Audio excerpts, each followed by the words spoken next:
سلام، من 2 سال است که در استرالیا هستم. ازدواج کرده هم اما بچه ندارم. من عاشق آشپزی هستم و یک دانش آموز هستم و این چیزایی است که در جامعه هم از چندین زن شنیدم.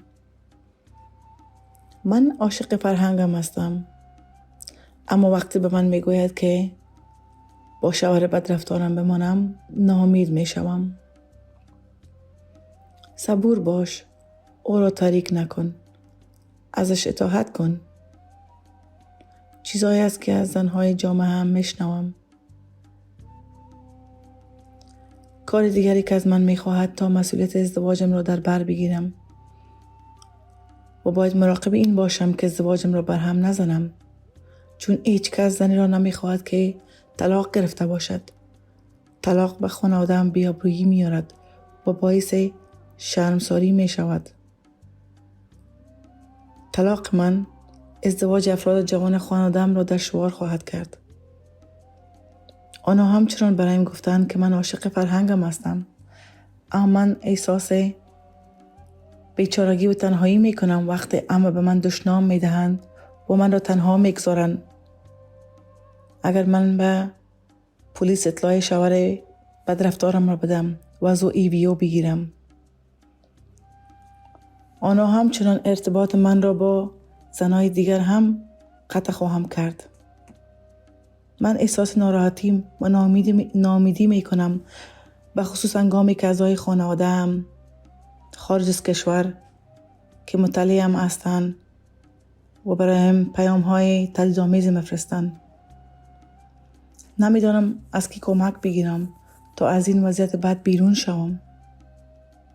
و چیز دیگری که آنها گفتند که من عاشق فرهنگ خود هستم، اما من متوجه هستم که هیچ کس نیست به من کمک کند وقتی که شوهر بدرفتارم به من رویه بد را اختیار می کند و همچنان شوهرم توسط مردان دیگر تشویق می شود تا از رفتن به کلاس های انگلیسی، گروه های زنا و فعالیت های زنا را متوقف کند. چون من در جامعه هم تماس بیشتری خواهم گرفت و به نسبت به او بی‌احترامی خواهم کرد.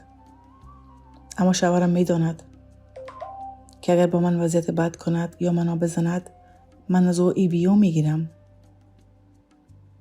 او مراقب این است و می داند.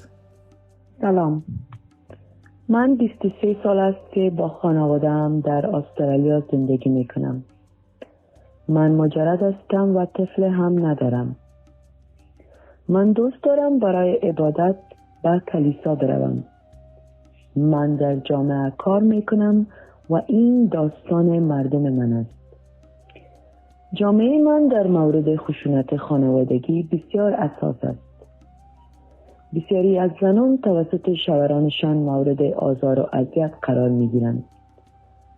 اما به دلیل انجارهای فرهنگی ما، ترس از طلاق، ترس از دست دادن ارتباط با جامعه، ترس از دست دادن ویزای خود، تمایل به حفظ شرافت خانواده، اقدام در این مورد برایشان دشوار است. وقتی زن در مورد آزار و اذیت قرار می گیرد و سعی می کند از شوهرش جدا شود یا طلاق بگیرد، جامعه به او به عنوان فردی که نفرین شده است نگاه می کند و باعث شرمساری خانواده او می شود و خانواده او دیگر در جامعه روی نمی داشته باشد. این می تواند بر فرزندان، خواهرزاده ها و برادرزاده های او هم در وقت ازدواجشان تاثیر بگذارد. زنان خشونت خانوادگی را به راهب‌های کلیسا و یا امامان مسجد در جامعه گزارش می‌دهند و جایی که به پلیس.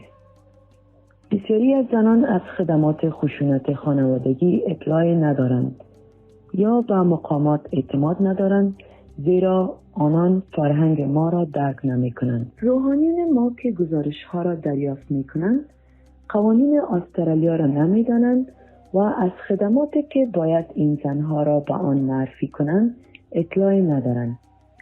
من می‌خواهم از بزرگان و روحانیون جامعه‌ام حمایت کنم تا اطلاعات و تماس‌هایی را برای کمک به خانواده‌هایی که از خشونت خانوادگی رنج می‌برند به دست بیاورند. آنها می‌توانند برای کسب اطلاعات در مورد نوع حمایت از زنانی که معمولاً به من مراجعه نمی‌کنند به من مراجعه کنند. و به این ترتیب ما می‌توانیم مطمئن شویم که زنان و فرزندانشان در امنیت باقی می‌مانند. راهب کلیسای من اکنون وقت نگران زن است با من تماس می‌گیرد و از من می‌پرسد این زنان را به کجا معرفی کنم و می‌بیند که آیا او مایل است با من صحبت کند تا بتوانم بهتر از او حمایت کنم و او را به مراجع صحیح متصل کنم. من می‌خواهم با بزرگان روحانیون کار کنم تا به آنها کمک کنم خشونت خانوادگی را بهتر درک کنند تا بتوانند با مردان درباره بخش‌های از فرهنگ ما صحبت کنند که چنین قدرت را در جامعه حفظ می‌کند. اگر بتوانیم این کار را انجام دهیم می‌توانیم به زنان و کودکان کمک کنیم تا در امان بمانند.